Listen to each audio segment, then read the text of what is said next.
যারা শহরে গ্রাউন্ড ফ্লোরে বাসা ভাড়া নিয়ে থাকেন তাদের জন্য সতর্কতা একটা ভিডিও। যেমন আমি ভুক্তভোগী হয়েছি গতকাল রাত 1টার দিকে। আমি প্রতিনিয়তই 12টার দিকে ঘুমাই, ওই দিনও সেম 12:30 থেকে 1টার মধ্যে ঘুমাই গেছি।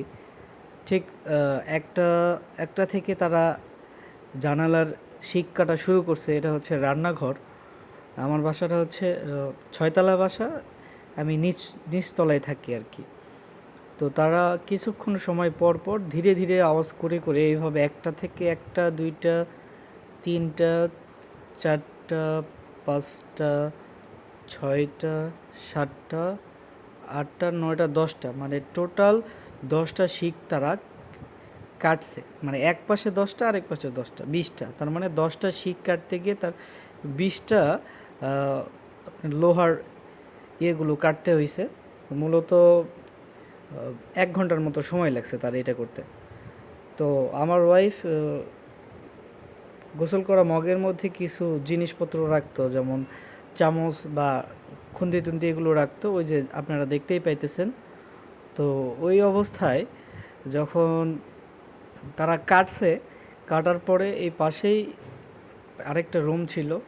যখন একজন ডাকাত দলের সদস্য একজন ভিতরে ঢুকবে, তার ঢোকা অবস্থায় ওটার সাথে লাগছে। আমি আপনাকে আরও একবার দেখাই যে আমার ওয়াশরুম দিয়েও তারা ঢোকার চেষ্টা করছে, এবং এটা দিয়ে সচরাচর একটা মানুষ ইজিলি প্রবেশ করতে পারবে বাসার মধ্যে, শুধু যদি এই শিকগুলো কাটতে পারে।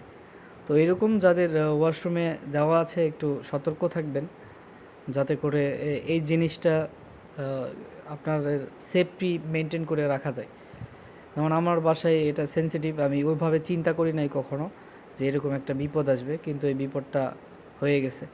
এটা সবসময় রাতের বেলা যদি লাগানো থাকে, খোলা থাকে, অবশ্যই লাগিয়ে রাখবেন। প্রয়োজনে সকালবেলা আবার খুলে রাখবেন, তবে রাতের বেলা অবশ্যই লাগাবেন। আমি ফিরে আসি আমার আবার যেখানে ডাকাত দলের সদস্যরা ঢুকছিল।